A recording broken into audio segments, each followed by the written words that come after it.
Welcome back to the Mythic Dungeon International as our lower semis are getting prepared to get underway between two final contenders for that BlizzCon spot. 40K just needs to knock out No Girls Allowed, but No Girls Allowed needs to win. Well, they need to win it all at this point, don't they? Yeah. Oh my goodness. See Hello, you guys everyone. next week. Hello, everyone. I'm Jackin. Joining me for the action, we've got Sloot, Zyronic, and Tettles, and this is going to be a very tough one for them to be able to get through, Tettles, because they have to get through two of the top three teams after they presumably beat 40K if they want to have any chance. Yeah, and with how Abra and Method and A are playing, it's going to be a tall task. But it starts right here in this Motherlode, which not exactly the easiest dungeon either, because Double Unholy DK, it does facilitate some insane pulls, but you start off with the 5 Thug, 4 Assassin, mini Peacekeeper pull. Well, I think we had a lot of fun with the Double Unholy DK in the last series, and Motherlode should not disappoint. I got a chance to talk to Sistara, and I think they have about 2 pulls planned for that roundabout in the Motherlode, and they're going to try to do almost all of the trash in that pull itself. And there's going to be like 5-6 Peacekeepers on it or something, but that's what I was going to say. It's ironic. 40K is no scrubs in Motherlode. They had the #1 time in the time trial dungeons. They even pulled off a very clean run earlier in the tournament, only going a minute slower than in their time trial time. And it's all facilitated by these double unholy DKs, and both of these teams actually do a very good job at using them. Yeah, it's going to be very interesting to see, and I think in many cases we're also going to be looking at how much these tanks are going to have to kite any of these Peacekeepers out, because it is going to be a very long and arduous road. And even after we get through that one, Sloot, we're going to have Underrot to follow. So another dungeon for massive, massive pulls. Yeah, but the thing is, the tanks that they're using, it kind of doesn't really matter which tank. The best defensive that the tank has is the Double Unholy DK. Yeah. Because things just die before the tank is worried. You just go in, you just shield wall, you just bolster last stand, and then everything's dead, and you're like, my work here is done. I'm out of here. That's the best way to go about doing it. And let's see how these guys are shaping up in the poll. Almost 50-50 onto that one. 40K with a slight advantage. Let's see how both teams do as game #1 gets going in the Motherlode. You know, Twitch chat, we talked about this earlier. We promised you guys would do a 50-50, and this is why you don't skip rehearsal. But we'll take it for now with the 51-49 as we head over into the Motherlode. And so they boast 2 pulls, says Tettles, here for the Unholy DKs. I mean, a lot can go wrong. Certainly these affixes don't prevent them too badly, but it's not even the affixes that we're so worried about, Zyro, as much as it is just all the spot damage. You know, we mention it every single time we're in here. You got the Ice Spritzers going out, you have the Mech Jockeys hitting everyone, you have the Assassins that need to be CC'd, a lot of damage going out. I mean, this pull is absolutely ridiculous that we see from 40K. We know for a fact, we saw them do this early in the tournament, like we mentioned earlier, 6 Mechanized Peacekeepers, 5 Addled Thugs. There's so much that can go wrong. Any of these errant cast goes off, Inhale Vapors with charges on multiple people, there's a lot that can go wrong. Their greatest asset is these Double Unholy DKs being able to cleave everything down instantly, and we're going to have to see how they're going to be able to pull it off. We saw 40K yesterday in their Motherlode run. The only problem they had is one of their Peacekeepers wasn't quite in the group, so it didn't get all the damage. But look at the damage coming out from both teams. This is ridiculous. And here come the troops right now. Both sides, nothing but red at the top of the damage meters. We haven't seen Motherlode just yet. No, we saw one yesterday, actually, at the very end, with 40K doing it earlier. And as you said, the pull didn't kind of fall in exactly the way they wanted. But Bloodlust fading from both sides right now. 40K certainly with a higher advantage right now, as they have 21% of the trash done versus No Girls Allowed. Now 22, but they've killed off the Peacekeepers 26%. No Girls Allowed did that pull so much better. They had all of their Peacekeepers in the pack when they pulled that perfectly, and every single one was at 10-20% health when they finished that trash pack, whereas 40K, same as yesterday, they had 2 Peacekeepers that weren't in the pack. They were at 50-60% when the pack was dead, and they're going to have to spend most of their time just DPSing these 2 Peacekeepers down. Now they're going to have a tiny, tiny advantage over No Girls Allowed. They're going to be at 27% when these 2 goes down, but because No Girls Allowed was cleaner in that first pull, they're able to move on and do their next pull. This is scary for Charlie's taking so much damage here. And Undead too, everybody's spiking back and forth. There's just danger. We talked about a lot of that spike damage has come and gone now. There's no more Bloodlust for a while to save these 2 teams for mass pull. Next one we're likely going to see will be after the first boss, the coin-operated Crowd Pummeler. So the pulls will be slightly more modest now, as No Girls Allowed looks like they're actually not being so modest. They look to chain more trash as these thugs die and the Peacekeepers are getting low. They look to just kind of recycle new trash in and keep the Unholy DKs powered and just rifling through it right now. Same thing on 40K, although they're planting and establishing a larger pull right off the bat. Troll getting really low though, 6%. He has a poison on him. He's not getting dispelled by Edelweiss, who's spending all her GCDs just spamming regrowth into him to keep him nice and healthy, and they avert a near crisis situation there. Definitely a scary moment there, they had 2 assassins there that were running around, as well as 2 addled thugs that had the Inhale Vapors buffs on them. If one person get targeted by both of those charges, they would have instantly gone down. But the fact that they were able to recoup that situation, even with one of those Hail of Fletchets with the poison buff going off on the group, as scary as it was, Edel was able to keep safe and make sure that she fixed the situation, which is something that we've kind of been wanting from No Girls Allowed. I think Edel's been not necessarily living up to those clutch moments in these past few dungeons. A lot of the small mistakes have been on her, so it's good to see her able to fix that situation for No Girls Allowed. Yeah, she's taken the Edelweiss needed in order to improve and go through the rest of this dungeon unscathed right now. Still 0 deaths on either side, but there's a lot of danger still that exists in this dungeon, in this fortified setting. Now, the teams could have a bit of a breath of relief once they start getting to Azrock and most of the trash is done, but until then, it is just completely all out between these two teams. 45% here for No Girls Allowed versus 40K's 48 now as they finish their final Peacekeeper. Big pull coming in here for No Girls Allowed yet again, so Star getting chunked immediately, getting a bit of love and a huge absorb on him as well. Now, Zyro, I would say No Girls Allowed is certainly in the better position right now. They're establishing their pulls earlier. Do you think, and I would expect, that these two teams pull trash on top of the first boss to funnel into it? Well, we know from yesterday's strategy, and 40K is doing the exact same thing as yesterday that they do. They're going to pull this big trash pack. It's about 7 or 8 mobs on top of coin-operated Crowd Pummeler, and both of the Unholy DKs are going to be able to use it for extra boss damage. I mean, it's not going to be the biggest burst of boss damage because they're not necessarily taking advantage of a massive AoE pull on top of the boss, but it's just a little bit of extra to let them get their Festermite stacks, let them get that extra strength for the single target on the boss. And of course, we also know that both Unholy DKs save their Army of the Dead for the boss just for the extra single target damage at this point in the dungeon. So the Unholy DKs are actually doing a lot of single target damage, and on top of that, it looks like Lazel isn't really trying to cleave too much. He might have used 1 Blade Flurry earlier on just for a little bit of extra cleave damage while there were smaller mobs up to help kind of take care of the dangerous trash, but once only the Peacekeepers are alive, he lets the Unholy DKs do the work. Yeah, certainly. I mean, you can see just how much work they're doing with all the damage up there on the meter. No Girls Allowed now, 54% trash, so looks like they're opting to deal with more of the trash earlier on. A lot of these Peacekeepers still running around. I think they have 4 in here right now, or 3 of them in here right now, so that should put them well above 60% in a moment once they finish those off, but slight mismanagement on their percentages as they're stuck here killing these quite beefy Peacekeepers. Lazel, unfortunately, getting the brunt of it, though, as he procs his cheat death over on the side of 40K on the right side of the screen, so he won't have that safety net for 6 minutes. Rentari just can't seem to get out of this 4-stack of Grievous. A lot of issue with Igloo healing him up. Finally manages to get him above that 90% threshold, only to get a Static Shock pulsed on the group and have everybody start to snowball yet again up to that 4-stack. Yeah, it looks like there's going to be a slight difference in strategies from both teams, whereas No Girls Allowed has opted to do 1 extra Peacekeeper pull, whereas we know that 40K likes to do that Extractor pull that we talk about after the first boss, so we know that's where they get the rest of their trash percentage from. Is going to be this 1 massive pull, the hot butter pull, if you will, right after this first boss, and then the Extractor pull right afterwards will finish off most of their percentage that they have remaining. I think No Girls Allowed is probably only going to go for that very large pull right after the first boss with this tiny trash pull on top of the boss, and that should be their percentage. So slight differences. The difference, of course, being No Girls Allowed has a little bit of extra trash before the boss, whereas 40K got the first boss down first. Earlier, actually. The old eating hot butter pull, Zyro. My favorite pull of them all coming up here for 40K. So usually the modest version of this is 2 packs. The crazy version of this is 4 packs. The ultra crazy version of this is using the Void Emissary on the side, which they're not doing with 5 packs. So 4-pack here won't really matter. A lot of danger on the tank, of course. We talk about those rock lances all the time, the throw rocks going out in various directions. Doesn't really matter when most of the trash dies within mere seconds because of the power of those Unholy DKs. Everything is dead here. Cleaned up the more dangerous 4 pull here, no problem, as they sit at 66% trash. Still behind No Girls Allowed, 68% trash, and they are at 50% through the first boss. Yep, of course, they are catching up to in trash percentage. We have to remember that No Girls Allowed also has the Peacekeepers on top of the boss. I believe they do, but yeah, they've got 1 of them on there. So for sure, they'll have a little bit of extra trash percentage coming out, and they'll be able to finish their trash percentage off later. That pull should go, hopefully, go down the exact same way for No Girls Allowed as it did for 40K. It's just as simple as long as your Unholy DKs don't pull aggro, which is the biggest problem I think with that pull, you should be totally fine.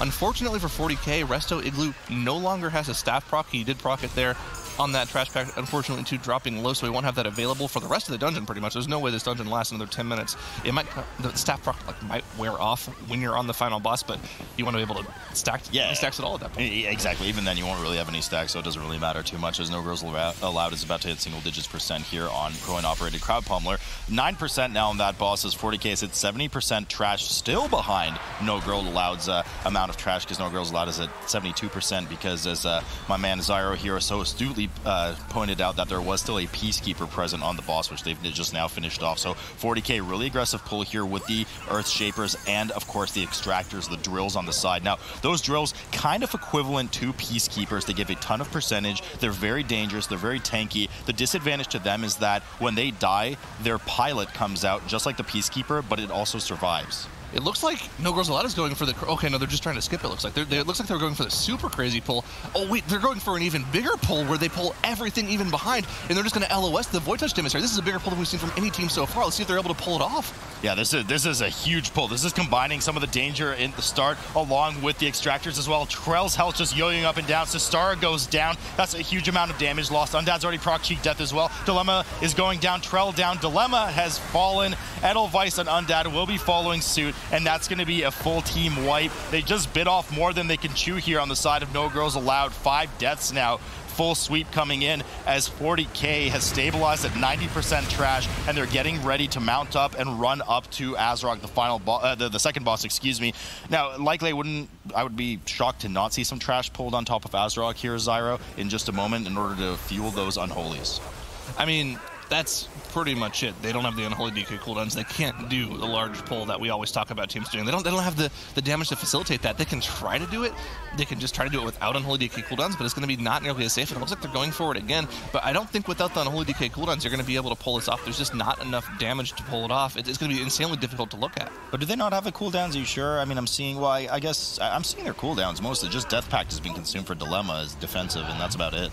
I'm pretty sure they didn't have it available. Looking at this, the problem certainly Sistara should, because he died before he got his damage off. Yeah, right. Yeah. So the thing is, like, the exponential damage itself might be able to carry them through this pull, but I suppose the cooldown is just an extra percentage on top of what they already normally do. But I mean, still, the main takeaway is the full team wipe is going to set them behind in this dungeon. We know 40K has an absolutely blazing fast time in this dungeon, and they have no mistakes so far. They're at 0 deaths. They've already dealt with the first 4 Earth Raiders on top of the Taskmaster Ascari trash.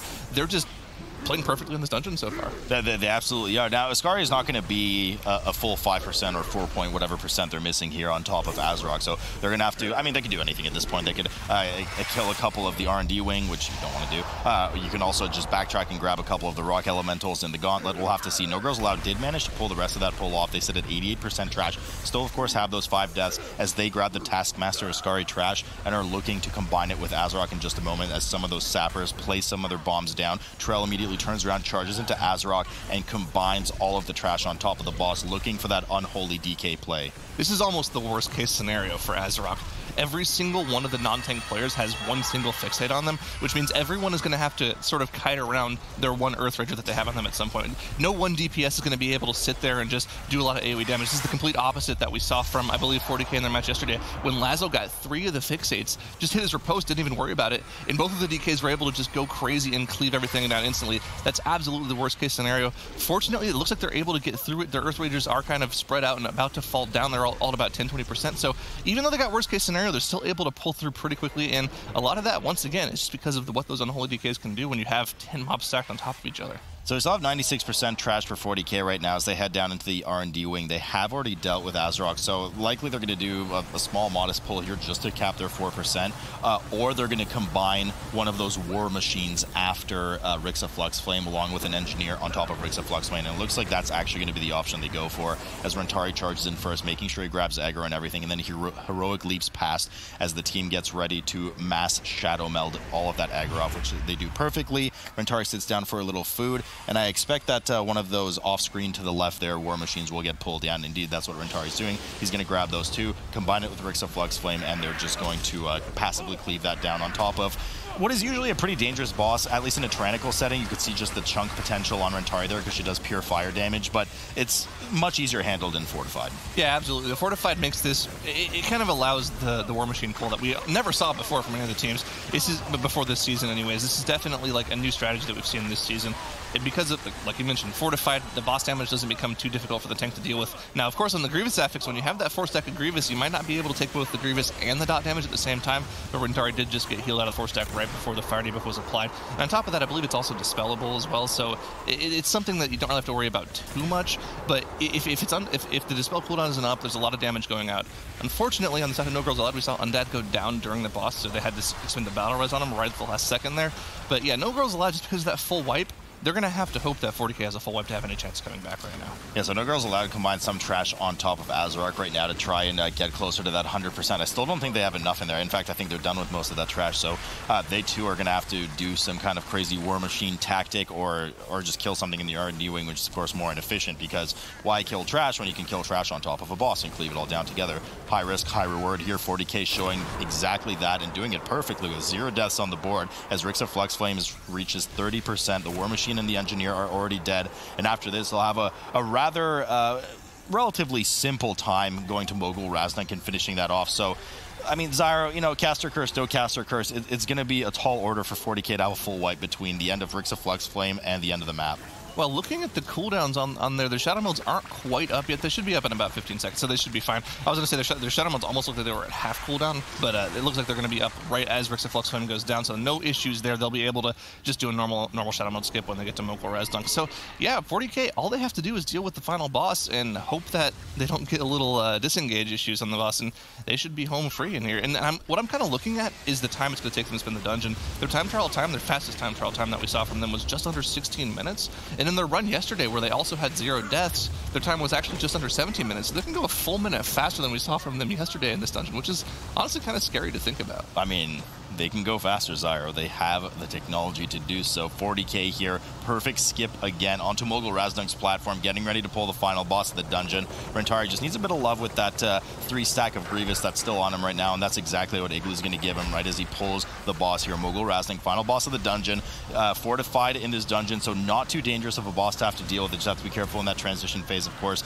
as No Girls Allowed has actually committed their Bloodlust to the War Machine plus Engineer. I believe there's actually 2 Engineers plus Rix of Flux Flame over there. So they're doing the best they can, and honestly, since their hiccup, they've had a mostly clean run too, but that one pull, and I'm sure Tettles will talk about it, was really the demise of the dungeon for them. Yeah, I kind of want to see how they set up that pull, because it was a bigger pull than what we see for the normal quote-unquote hot butter pull that we always talk about, but it looked like they didn't quite pull all of the trash on the right side. When they ran through the Void Emissary, they skipped maybe 1 or 2 of the trash packs that we normally see on that same pull on the right side, but they combined it. It looked like the plan is to combine it with the Azerite Extractor pack, so they get the extractors down more quickly, and then the goal is probably just, once the extractors are all dead, similar to what we see from 40K, maybe just Shadow Meld off the pilots that come out afterwards, because they don't want to deal with those. They don't give any count anyways, or they give so little count that it doesn't matter. You don't want to deal with them at all. In theory, it sounds like a fantastic pull, and I would have loved to see them pull it off, but unfortunately, it just looked like it wasn't meant to be this time. So would they, Zyro. They would also love to see themselves pull it off, but yeah, indeed, it wasn't meant to be, and it's just so hard to compete with 40K's run right now. It's absolutely flawless. One of the most aggressive runs through a Motherlode that we've ever seen, taking full advantage of your beloved Unholy DKs as well.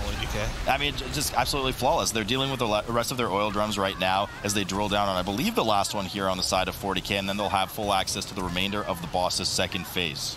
Yep, I mean, I've been a fan of Unholy DK since the Mythic Dungeon Invitational, when it was the Invitational last year at BlizzCon, whenever we invited the teams to BlizzCon. So that was fantastic to see. I believe it was Method and A brought out the, oh no, sorry, it was, I believe it was Revo. Yeah, it was Method and A when Revo was tanking for Method and A. They brought out the Unholy DK, and it did massive amounts of AoE damage, and nobody knew it was coming. It's just a really cool class to see when it's played right and when it's played around. No, I mean, I agree. I've been a fan of DKs in general since the Burning Crusade. Mogul Raznak here, 30% right now on for 40K. They're looking to finish off this map quite confidently. Absolutely, I can guarantee it, in fact, this time, 100% that there is no chance that they will wipe on this boss. No Girls Allowed only now getting started. Unfortunately, way too little, way too late, not to mention the 6 deaths on the board, leading to an extra 30 seconds that they would require to finish off this boss. Mogul Raznak, sub 10% Zyro, and that's a really good start for them. I gotta say, it doesn't get better than that. Time trial time was 15:54. Looks like they're gonna get like something like 16:15, 16:20. This is just absolutely blazing fast.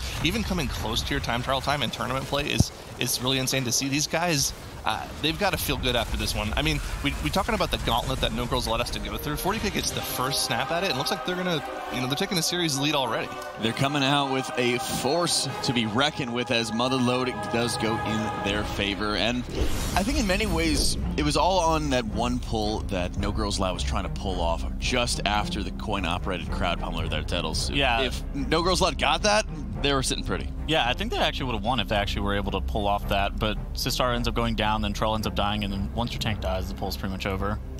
Yeah, it's unfortunate onto that end. And just goes to show the level of dedication. We were even seeing, you know, Artifice of Time being used by Edelweiss just to be able to have that standstill type effect onto the tank, make sure that he survives going up to that point, and then able to stabilize for the Unholy DK, just kill everything. Yeah, because basically Artifice of Time will give you like a huge shield that will you'll end up taking the damage and the healing like after the shield ends up expiring or the shield gets broken. So, but it was actually a really nice choice by Edel. 40K has 48% of their trash count coming into coin-operated crowd pummeler, where No Girls Allowed actually has 66%. So No Girls Allowed was actually trying to clear out a little bit more of the beginning portion of that. And there's that Artifice of Time from No Girls Allowed with Sistara unfortunately dead because he hadn't used his defensives there. And then basically Trell goes down, then that's pretty much the run for No Girls Allowed because 40K had, for most intents and purposes, a flawless run. They almost matched their time trial time, which was already insanely quick.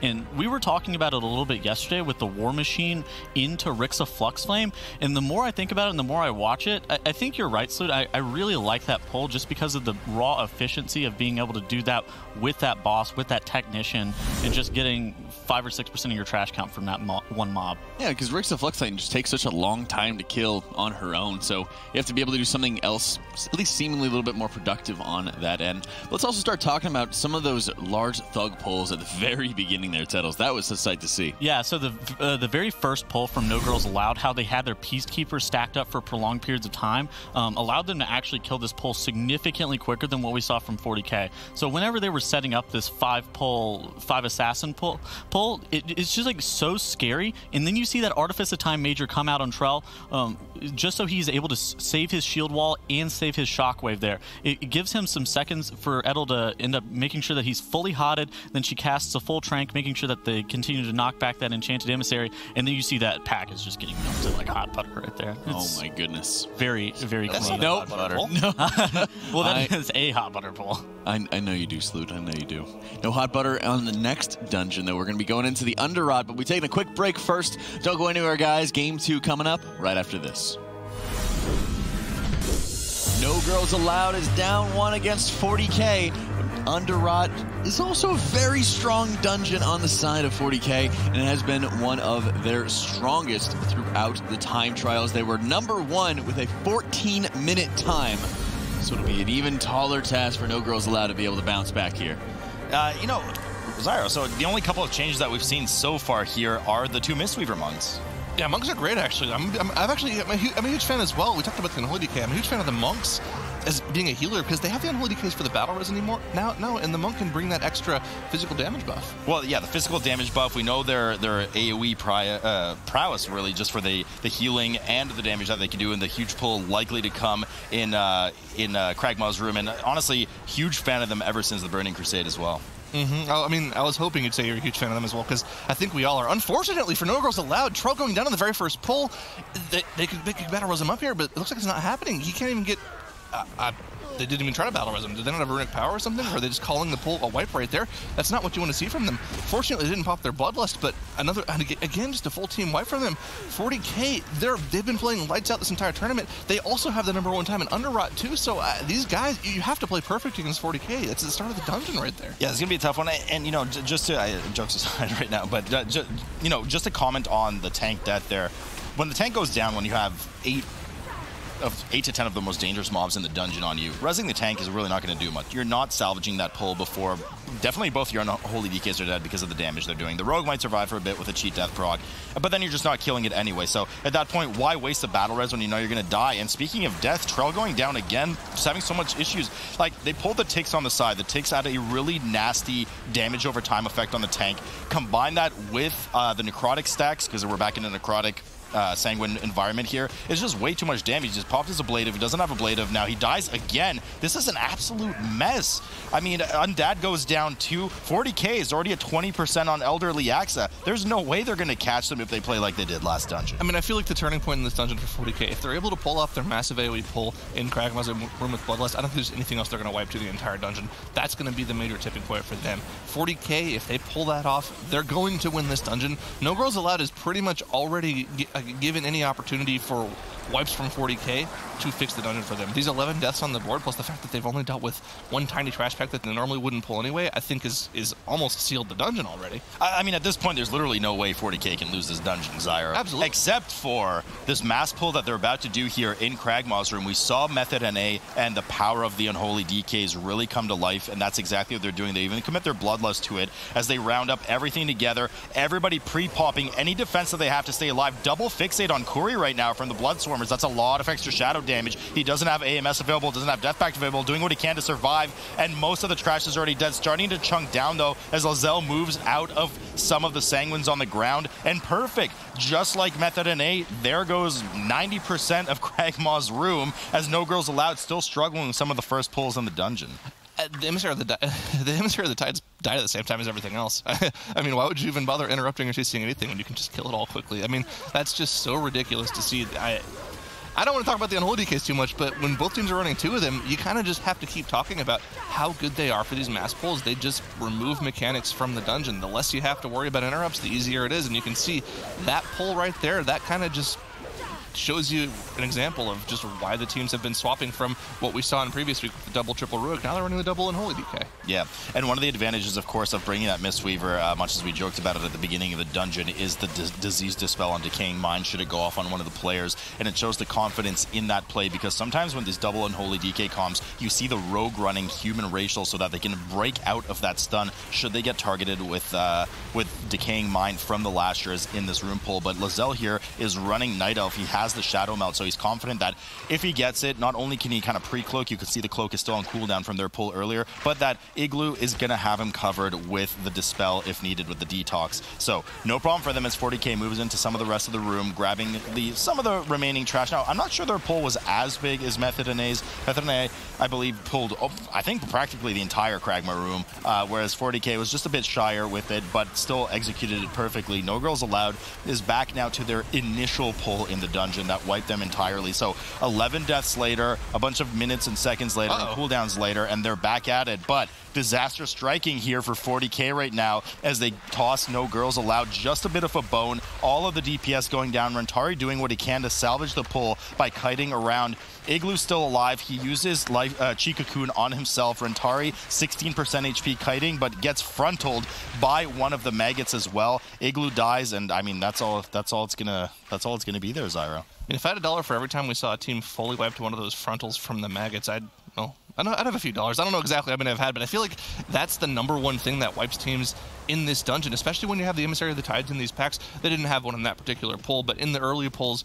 it's a frontal ability. Usually we see teams use their stuns on it. They must have run out of single target stuns, but they didn't have the asphyxiates or the gouge from any of the DPS players there, unfortunately. But yeah, 1 or 2 ticks of that frontal on an 18 fortified setting will just one-shot. It'll take you from 100 to 0 in less than a second. Yeah, I mean, and the problem is, we always talk about, hey, those are snapshotted frontals, because they are. Once the direction is chosen and the cast starts, you can just easily sidestep it and not get hit by it. The problem is when you're relying on somebody else to interrupt it with a stun, with a gouge on a rogue, whatever it may be, with a displace, you don't think about it. You go, oh, the frontal's pointing at me, but that's okay because my buddy on the team has the interrupt ready. If that buddy fails and doesn't interrupt, then you get by the frontal, right? Because you don't expect it to go off, and that's probably part of what happened here on 40K. Hopefully Tettle's backstage managed to get a closer look at that as they get back into action right now and are pulling the pull that had just wiped them earlier. And what's even more devastating about that is most of the pulls are at 15% HP or something, and it all just reset and healed. Yeah, they just lost a lot of time from that. I think actually, it's hard to say, but I think that might have been like one of the worst full-on wipes you can possibly have. When everything's already at 15 to 20%, like you mentioned, you lose the entire time you spent already doing the entire pull, on top of run back time, on top of res time. So that was probably over a minute, maybe a minute and a half time loss for 40K. And I mean, if No Girls Allowed is able to pull off this pull that we saw 40K pull off earlier with the Bloodlust, they could be pretty much right on 40K's heels. Now, 40K still does have an advantage in the dungeon. They're 30% trash ahead, but we know that this particular pull gives about 20 to 25% trash, so they'll be pretty close behind. They'll be pretty close, and I think they have to make an even bigger aggressive pull, because as far behind as No Girls Allowed were, they're still quite far behind, even after that full team wipe from 40K. Here comes their Bloodlust right now. Mass pull in the room. It looks like they're pulling exactly what 40K. No, they're actually pulling they're pulling even more. The 3 Lashers Peacekeepers from the start of the dungeon, the start of the area, plus the Emissary of Tides are in there. Edelweiss has 2 fixates on her. This trash needs to die quickly, and that's exactly what happens as both Unholy DKs get out over 1 million. Dilemma goes down, but he goes down. If there's a time to die, it was at the end after all their cooldowns were popped, so that's okay. They do commit the battle res to it, get him back up to finish this last Lasher that had a bit of sanguine love. Yeah, I'm gonna coin that. That's called pulling a Zongo. Every single time when our team would do a dungeon, Zongo would die at the very end of the pull and we'd have to res him afterwards. And it was like hard to get angry at him for it because, you know, if you die at the end of the pull, it's whatever. You don't lose a DPS for the entire pull, but it's still 5 seconds on the board plus the res time. So unfortunately, other death on the board, but they caught up in percentage off of that one pull. That was like a 35% trash pull. That was insane to see them pull that off. And I mean, those are the kind of Hail Mary plays that you have to make when you know you've made mistakes when you're behind in the dungeon. You have to catch up somehow. That's what you have to do. They're well on their way to coming back in the dungeon. One small mistake from 40k, and they're right back in this. That being said, Kragmaw has been pulled for 40k. It's already at 50% for them, so they're still moving ahead nice and clean through the dungeon. I didn't see if they pulled any trash with Kragmaw, which is normally what we see from teams in Fortified. Have to keep an eye on that going forward. I don't think they have any trash left in the room. You gotta be careful because of the Sanguini Panini with Kragmaw, rather large hitbox, and last thing you want to do is spawn some Sanguine right under the boss accidentally. They deal with the Tantrum well here for 40k. Now, I'm having a bit of deja vu because the series that we saw between Abra and Method and on this map was kind of similar in some ways, minus the 17 combined deaths, but was kind of similar in some ways in that what happened is 40k here skipped most of the starter trash, went pretty much straight for Elderly Axe and then went on from there, whereas No Girls Allowed spent a lot of time killing extra trash, and yeah, that's exactly what I wanted to point out. No Girls Allowed is actually ahead in trash over 40k because they spent that time at the beginning of the dungeon killing it. Now, was that worth it in the end with how sloppy it was, Trell dying 14 times, etc.? Probably not. Obviously not the way they would have liked to see it go down, but it is an advantage that they can play a bit later in the dungeon by skipping something that 40k otherwise cannot. Well, the one thing I was also pointing out is Edel used her bubble on herself. That must have been like a misclick or something because she was at full HP when she cast it, and she's not just going to have that available for a spot healer if someone drops low. It's a pretty significant single target shield. It's almost a player's full HP bar. It's a lot. So not having that available on Kragmaw, maybe one of their players doesn't have health potion available for one of the tantrums. That's going to be scary for them. And not having that available, that's just another tool to save someone's life that you don't have. So we'll have to keep an eye if that's a problem. And you can see just how much damage, even on Fortified, that tantrum does. It's a ridiculous amount. It's scary, and the Chikakun actually wasn't even used on the side of 40k for Igloo there, so I guess he was just confident healing it up. 40k getting ready to get past the rest of the trash here and move on to Sporecaller Zancha. Now we know this section starts to introduce those defilers that require double interrupt attention for. There's a Death Speaker in there as well that has the raised dead cast that you want to interrupt just because of the Guardians that he will spawn. Now, we have a double Death Speaker pull in here and a lot of Guardians as well. Rentari is able to Spell Reflect, but really only one of the applications of Wicked Frenzy should those go off. Raised Dead going off right now. It does get interrupted, and the Wicked Frenzy, of course, is not interruptible outside of any hard CC. So you have to displace the mob, you have to stun it, you have to whatever, you have to gouge it, but you can't just kick it regularly or silence it. Not going to work as Rentari starts to move to the other side of this area to try and get rid of some of those necrotic stacks. All the trash dies, and they head over to Zancha here as Kragmaw is still only now just reaching that last quarter of health at 25% for No Girls Allowed. And this is, if there's any point in the tournament, any point in the dungeon where I would see a wipe happening from any of the teams, it would probably be here on Sporecaller Zancha. On Fortified, it still does a lot of tank damage, especially when you're tanking 2 of those Emissary of the Tides that do pretty much all magic damage to this prot where you're a tank that doesn't have that much mitigation against magic damage. So I have to keep an eye on Rentari, make sure he's not dropping too low on this pull, especially with necrotic. So as well, just a nasty tank pull in general. On top of that, once both of the Emissary of the Tides are dead, they'll probably all pull in both of those defilers as well, which will require kicks from all 3 of the DPS as well as the tanks. So we'll have to keep an eye on that as well. There's just a lot that can go wrong here if they're not careful with the pull. I think Rentari there played a little ring around the rosy with the boss because he was trying to dodge all the spores coming out. Let's put that on hold for a sec. Dilemma going down here for No Girls Allowed just at the end of the the Kragmaw pull. So that's an extra death, an extra 5 seconds on the board. But what I want to say is Rentari's just spinning around in circles there because he was trying to dodge, and then the shockwave of course comes up and just smashes Lizelle. So he's not going to have cheat death now for a while. Actually, I don't think he even had cheat death available. He's just chunked below 20%. So fortunately, no death for them there. As Sporecaller Zancha hits 58% here for 40k, who said to get 80% trash, which is the typical trash percentage you see here. They're going to do the large pull with the Guardian after this, and then of course the final 2 abominations right before they get to the last boss. So there's not, I would say there's one more dangerous trash pull in this dungeon that they have to do, and then they're pretty much home free.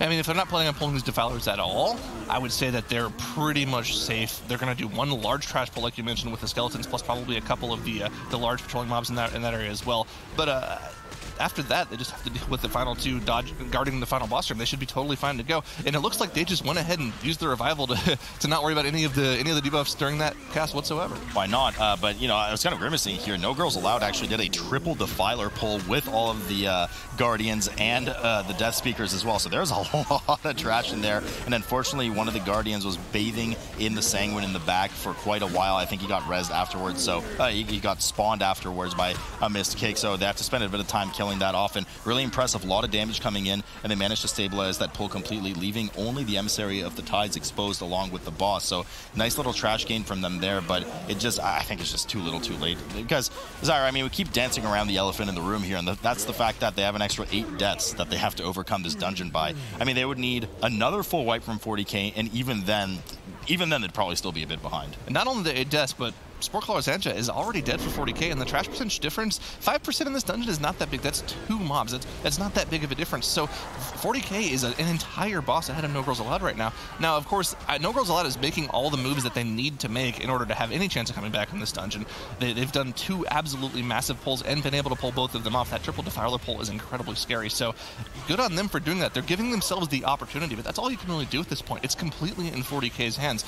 They have to wipe in order to let No Girls Allowed back into the dungeon.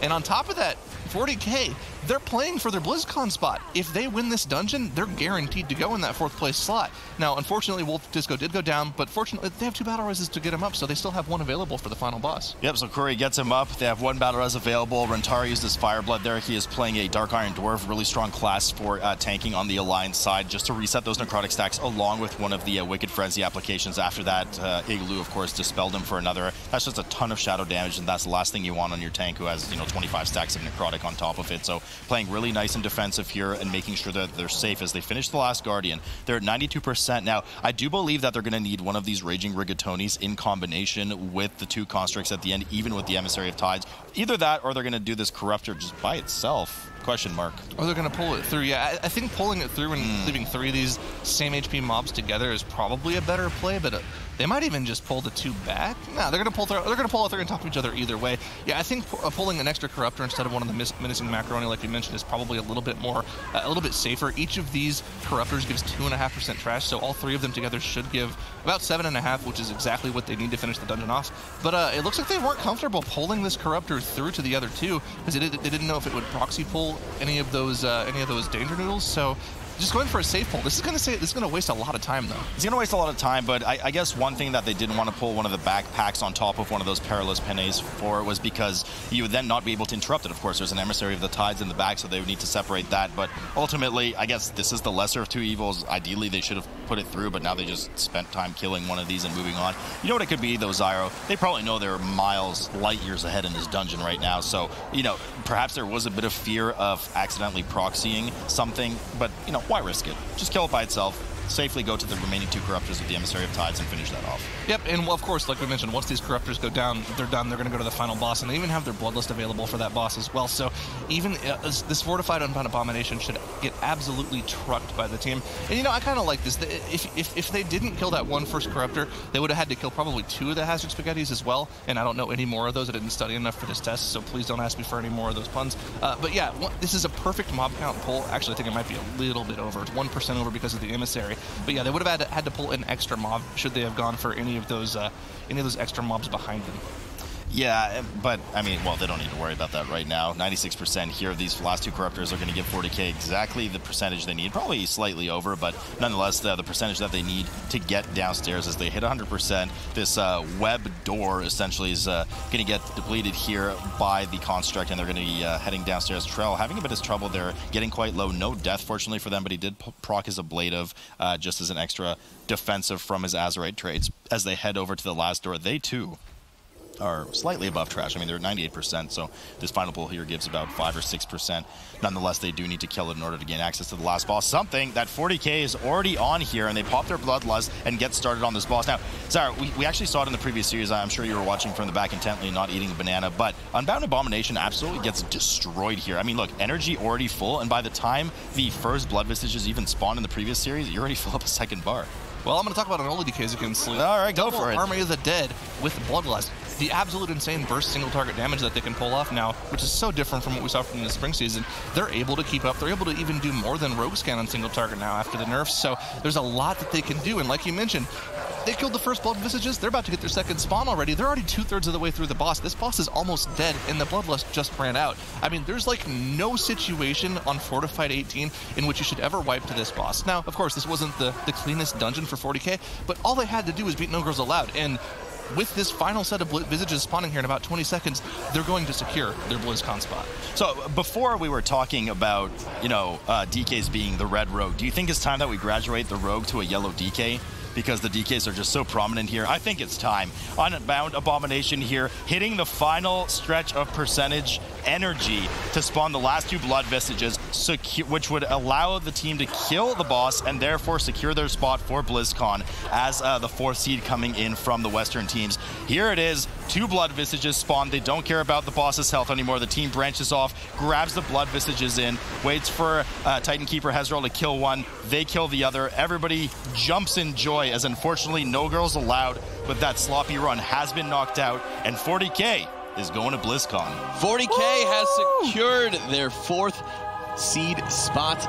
Going to BlizzCon, no matter how they place after this point, they have knocked out No Girls Allowed. They've secured the BlizzCon spot, and they also showed they're stepping up onto this. They were kind of, I would say, sleepwalking through the first couple cups here.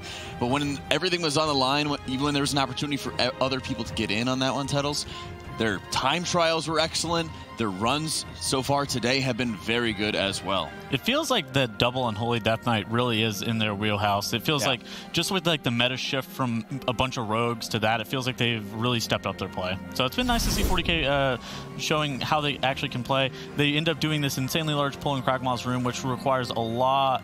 It can be super dangerous because Kuri ends up getting double fixated by those lashers. So just his ability to be able to use his Death Pact and keep himself up for prolonged periods of time is pretty good. Unfortunate circumstances towards the middle of the dungeon with that maggot. Ended up getting that breath cast off at like 5 HP. I think that they thought that they were going to kill it before it ended up going off, but it's just like so low, and it unfortunately wipes them. But then 40K ends up pulling this double Emissary of the Tides into Sporecaller Xantia. That was a really nice pull, how they were able to separate it out from those 2 Defilers, and then overall, it was just a pretty clean run from 40K, aside from that one misstep with that 5 health maggot casting breath on the whole entire group. That's a very good point. And 40K has secured that position in the Western region, making sure that they will be going to BlizzCon. Of course, the points haven't moved from last time that we showed it to you, but once we see how they all land at the end of today, they will be securing that BlizzCon position. And that's got to be a really good feeling for them, Zyronic, especially since they weren't able to do as well at the Summer LAN in Sydney either, because they had to have some replacements. Yeah, unfortunately, they had to have a substitute in Sydney for that LAN, and they didn't get to play, I feel like, well, they feel to their full potential. So it's going to be great to see them at BlizzCon after, a good month and a half of sitting around thinking of ideas for strategies for BlizzCon to move forward to that and have a good, a better showing at BlizzCon. Hopefully we can see more from them as a team, because their improvement this season, similar to spring season, throughout the last few cups, has been better. We didn't like what we saw from them for the first 2 cups, but if we see this 40K that we've seen this cup, I mean, we're going to have a good time at BlizzCon. I think that this whole thing was just an elaborate troll from them. I think they knew all along. They just wanted to make it. I think so. They just wanted to make it close, make it exciting, give teams some mean false hope, and then just sweep the rug out from under their feet and finish it off and go to BlizzCon. Well played, Slew 40K. told them to do that under that one.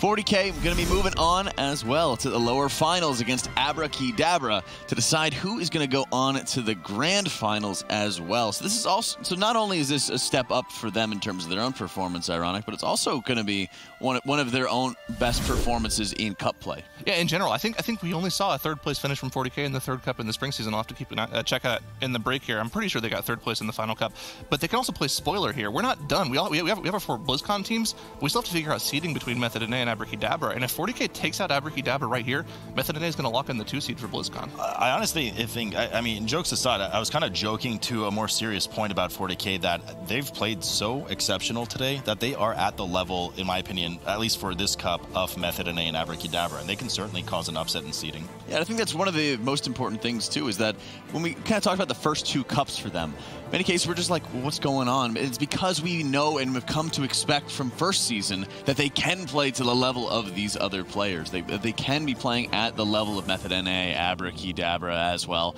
and all of those teams are getting closer and closer to Method EU. And it seems like throughout this season, Titles, we've had a lot of the tiers for the teams just get a lot closer together. So it makes me more excited for BlizzCon as well. Yeah, a big shout out to Paint for Fam and No Girls Allowed. They really stepped it up like throughout the whole entire season. 40K ends up retaining points, making it all the way to BlizzCon, but they have also been, like you said, just playing remarkable today.